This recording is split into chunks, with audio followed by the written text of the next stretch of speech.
ஏக்கா, தேவி அக்கா, என்னக்கா மேக்கப் போட்டு எனக்கு ஆளே அடையாளம் தெரில. என்னடா இது, மும்பையிலேருந்து வேற யாரோ வந்துட்டாங்க போலன்னு நினச்சேன். ஹேர் ஸ்டைலாம் சூப்பராக இருக்குக்கா.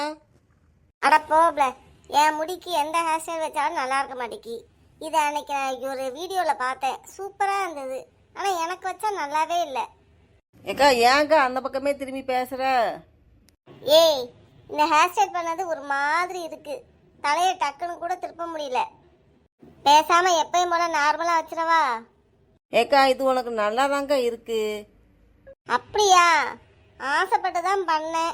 ஆனால் என்ன, பொம்மை மாதிரி ஒரே பக்கமாக கழுத்தை திருப்பிக்கிட்டு இருக்க வேண்டியிருக்கு. சரி, இப்போதைக்கு கீழே இதோட போவோம். கொஞ்ச நேரம் கழிச்சு பேசாம என்னோட நார்மல் ஹேர் ஸ்டைலுக்கு வந்துட வேண்டியதான். பாரேன், கொஞ்சம் கொஞ்சம் முடி அங்கங்கே தெரியுதுன்னு. ஏக்கா, அது ஒன்றும் ரொம்ப வித்தியாசமாலாம் இல்லைக்கா, நல்லா தான் இருக்கு. அப்படியா?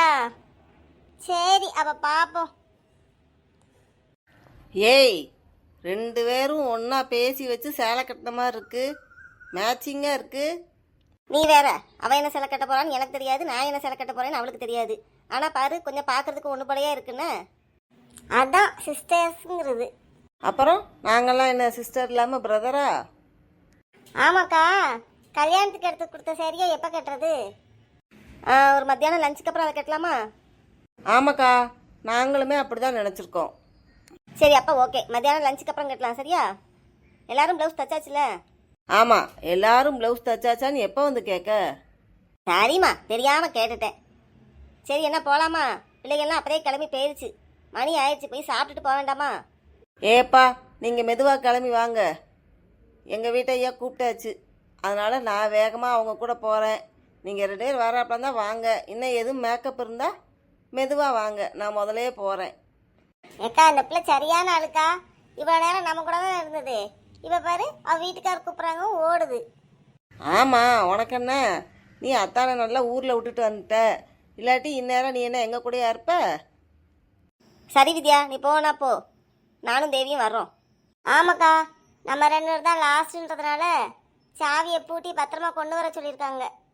ஓகே, பாய். அப்போ நீங்கள் மெதுவாக எல்லாத்தையும் பூட்டிட்டு வாங்க, நான் முன்னாடியே போய் ஒரு என்ட்ரியை கொடுக்கேன்.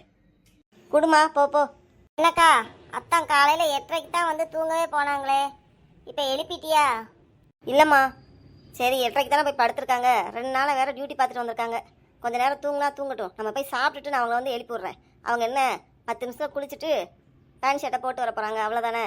அதனால் நம்ம போய் சாப்பிட்டுட்டு அவங்கள கூப்பிடலாம். சரியா? சரிக்கா.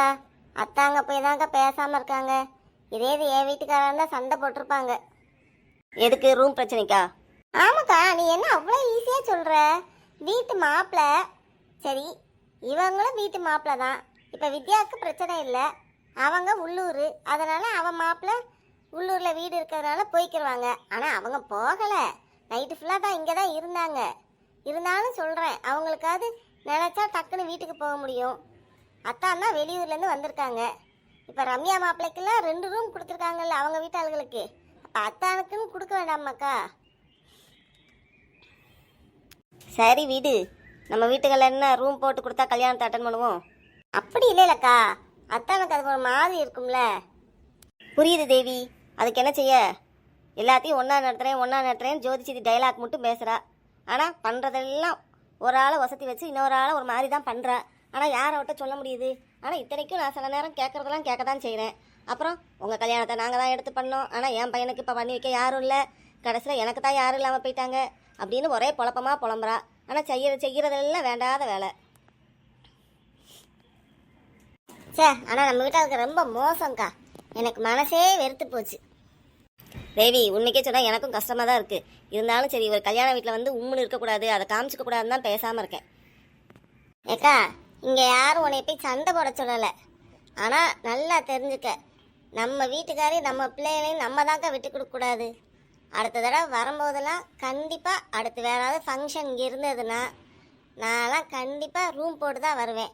நீயும் நல்லா தெரிஞ்சுக்க, அத்தானுக்கு மரியாதை இருந்தால் தான் உனக்கும்.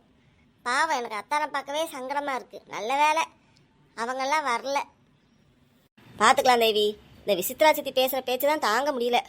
அவன் நைட்டெல்லாம் தூங்கலை, ஆனால் வாயெல்லாம் பல்லா இருக்குது. ஏன்னா அவள் மகளை தான் முன்னே வச்சுருக்காங்க, அவள் மாப்பிள்ளை வீட்டு மாப்பிள்ளையால நல்லா கவனிக்காங்க. அதனால அவளுக்கு ஒரே சிரிப்பாக இருக்குது. சரி தான் அக்கா பிள்ளைங்க தானே அப்படின்னு அதுகளுக்கு நினப்பே இல்லை. என்னமோ நம்மளை போட்டியாக நினச்சிக்கிட்டு சரி என்ன பேச்சு பேசுகிறா. இப்போ எதுக்க வந்ததுலேருந்து எப்பா ரொம்ப ஒரு மாதிரி ரொம்ப மனசே கஷ்டமாக இருக்குது அவள் பண்ணுறதெல்லாம் பார்க்க. சரி அக்கா, இதெல்லாம் நினச்சிக்கிட்டு இருக்க வேண்டாம்.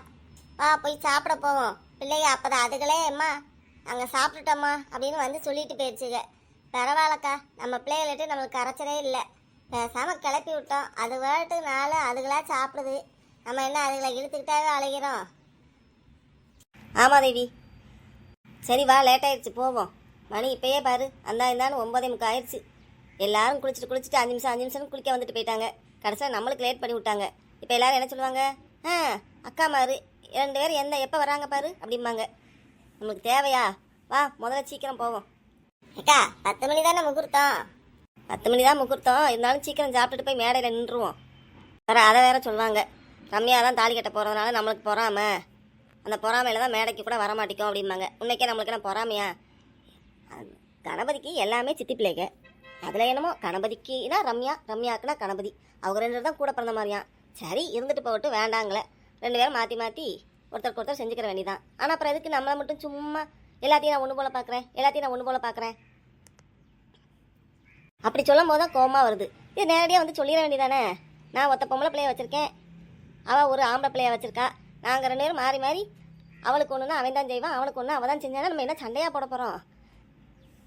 அக்கா இங்கே எப்படி நடக்குதுன்னா, இப்போ ஒரு அக்கா போதுன்னா அவனுக்கு ரம்யா மட்டும் போதும்.